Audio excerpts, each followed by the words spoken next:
Once again, we're expecting to hear from the Attorney General of the United States, Eric Holder, momentarily on the George Zimmerman verdict. We'll have live coverage of that. As we await the Attorney General, let's bring in our legal analyst, Sonny Hostin, Mark Nijem. Sonny, you're a former federal prosecutor. Here's a question that I have about what happened in Florida. Would it have made any difference if the prosecutors in Sanford, Florida, had simply gone after George Zimmerman on a manslaughter charge as opposed to the much more serious second-degree murder charge? You know, I don't think that it would have made a difference, Wolf. Bottom line is that they had that charge. The jury had that charge in front of them. I think that, quite frankly, there was enough evidence to support a second charge, the courtroom every single day. There was always enough evidence of that.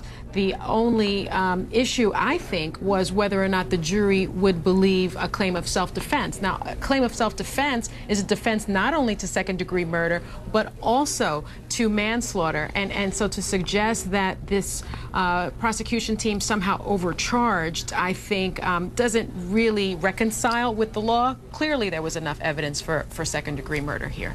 Mark, you made an interesting point a little while ago about George Zimmerman and his ability potentially to file a lawsuit to get some money, if you will. He's already filed one, I take it, against another network for allegedly defaming him.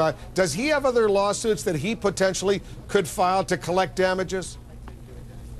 Not that I see. I think his biggest claim is against the network. If he is sued on a wrongful death claim, there is a possibility, depending upon what unfolds during the course of a case, that he could recover expenses, out-of-pocket expenses. Now, you're going to see the defense go ahead and request from the state of Florida a reimbursement for their expenses, their out-of-pocket expenses. They're not entitled to attorney's fees, but when there's an acquittal, they are entitled to get back the money that was used for certain expenses and costs, out-of-pocket expenses such as experts, those type things. But could we get to a second about the overcharging, or would that be okay to respond to where you came from? Very quickly, go ahead. Go ahead. Yeah, of course they overcharged, but you're seeing the prosecution But would it have made any difference, Mark, if they would have just come in with a manslaughter charge as opposed to the second-degree murder? Absolutely. Simply, the outcome could have been different, but they absolutely ruined their manslaughter case by trying to bring in facts that they could not prove, and that turned out to be unprovable. What they ended up doing is having to switch their entire prosecution goal midway in the trial, and finally acknowledging that it was in fact George Zimmerman who was on the bottom, which is not how they started with their opening argument or with their witnesses. No, they completely blew it by overcharging and twisting the facts to try to fit it neatly into something they wanted to sell everybody on, and they knew it going in. They knew they had the pathology reports. So no, they caused this to happen, in my opinion. Mark, stand by. Sonny, stand by as well. We got a special guest I want to bring in. The push is clearly on for a federal prosecution of George Zimmerman. Thousands of people have signed a petition on the White House website calling for a civil prosecution of George Zimmerman by the United States Department of Justice because of the death of Trayvon Martin. Once again, we're standing by to hear from the Attorney General. He's getting ready to speak. But will the Justice Department follow that advice? Mark Morial is the president of the National Urban League. He's the former mayor of New Orleans. He's a good friend of ours. Mark, thanks very much for coming. Thanks, Wolf. You're a lawyer. You grew up in a city where there were serious race issues that have always been out there over many, many years. So do you believe, realistically, the Attorney General, Eric Holder, enough to file a civil rights suit, a charge against George Zimmerman? What I would say is, based on what I think the Attorney General will say today, that he has committed to going forward with the investigation. And I think it's easy for us to say there is or is not enough evidence. But Wolf, one of the things that a federal investigation may in fact yield is additional evidence, an additional take on the existing evidence that was uncovered in connection with this case. And I do believe there's sufficient grounds, when you look at all of the circumstances, for a charge that George Zimmerman engaged in a hate crime, number one, or number two, in actions which violated the civil rights of Trayvon Martin. Trayvon had the right to be on that street. He had a right to traverse that neighborhood. It was George Zimmerman who instigated the confrontation, which eventually led to Trayvon Martin's death. So what I would do is applaud the idea that the Justice Department is going to proceed. And I would say to listeners, the idea that the Justice Department would conduct a civil rights review after the state court proceedings is not unusual. In the Rodney King incident that occurred, in many other incidents, this, in fact, has occurred. So I would encourage people not to be too fast, too quick to say whether or not civil rights charges can be sustained, but to allow this process to proceed in an orderly way. I think that's what the Attorney General has committed to. Can you stick around, Mark, and join us? Because we're anxious to hear what the Attorney General has to say. I'd be curious. I'd be very anxious to get your reaction as well. I don't know if you can, but if you can, we'd like you to stick around. Yeah, we'll stay, Wolf. I may have to step off and come back, but I'll stay. All right, thanks very much. The former mayor of New Orleans, the president of the National Urban League, his immediate action, what Eric Holder has to say.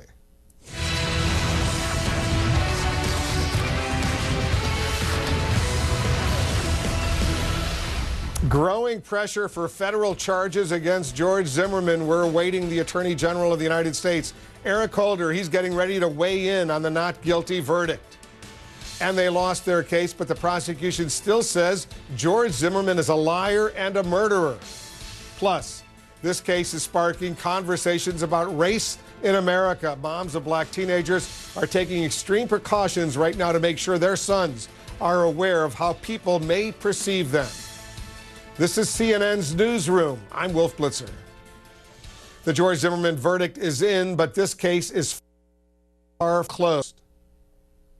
We're awaiting the Attorney General of the United States, Eric Holder. He's here in Washington, D.C. He's over at the Washington Convention Center. He's going to be speaking at this convention at live pictures. These are sorority sisters. It's the 100th anniversary of the Delta Sigma Theta sorority founded at Howard University, and they're getting ready to introduce the Attorney General. We're getting ready to hear what he has to say. It's a sensitive moment right now. The not guilty verdict coming out Saturday night, but passions are clearly intense on both sides. In Sanford, Florida, today, pastors are reaching out to the community. They are asking people to stay calm.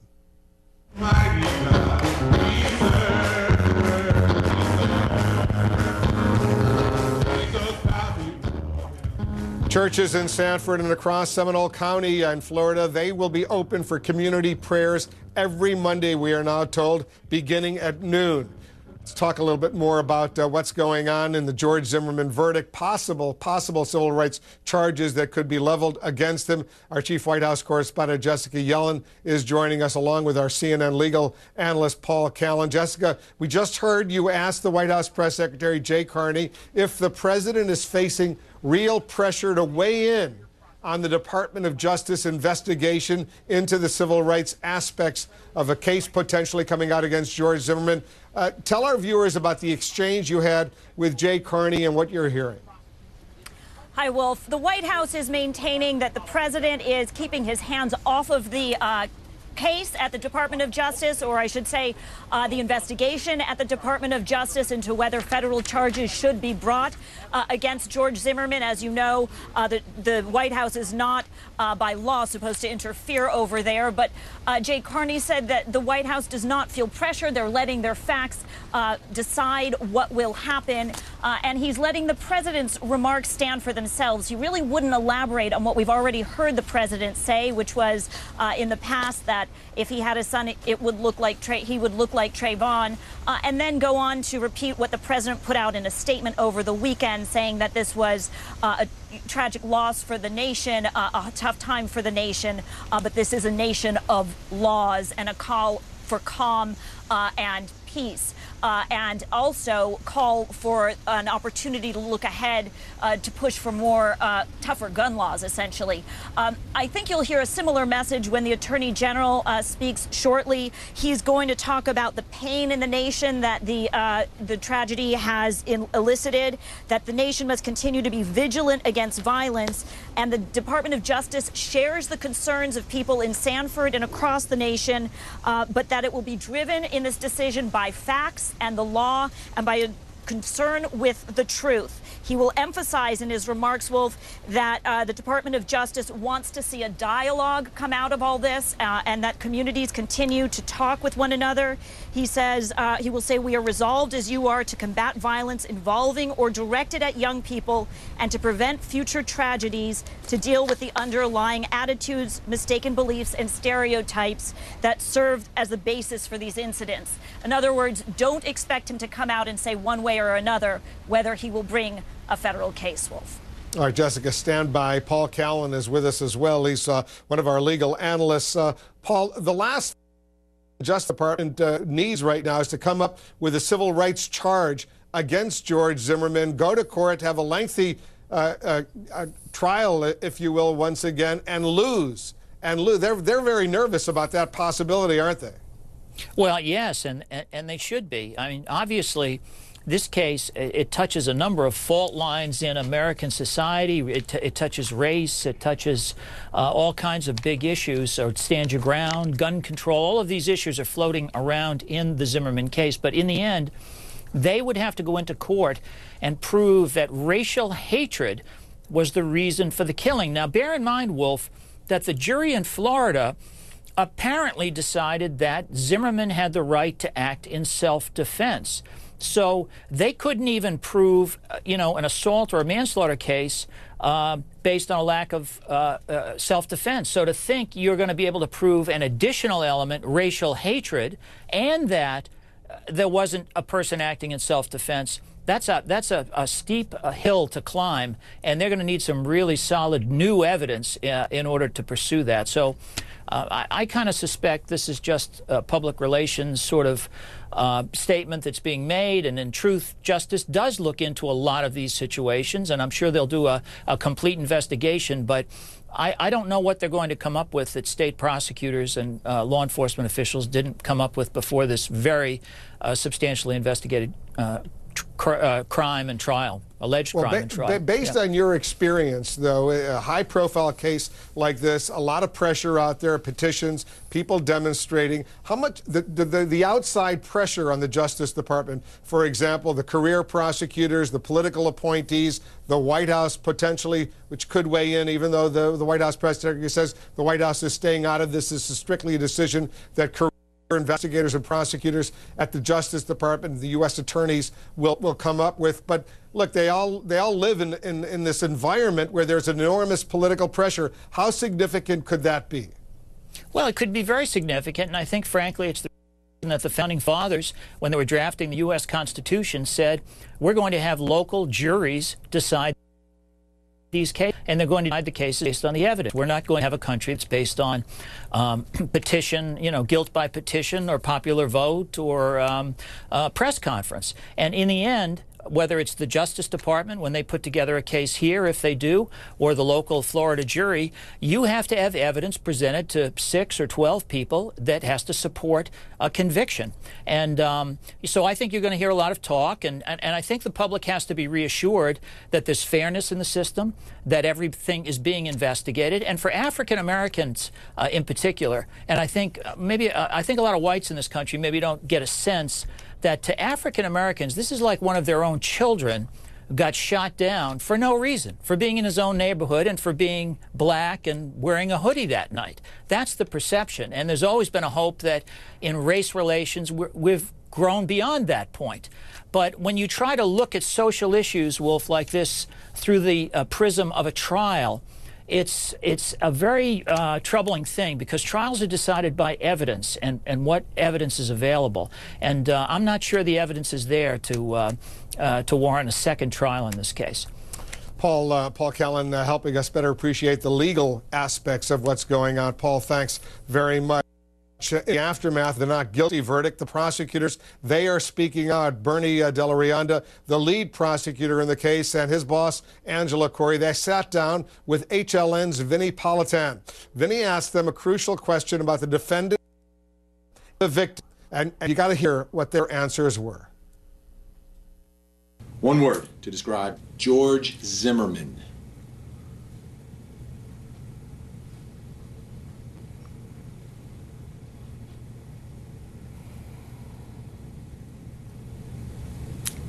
murderer? George Zimmerman. Lucky. Trayvon Benjamin Martin.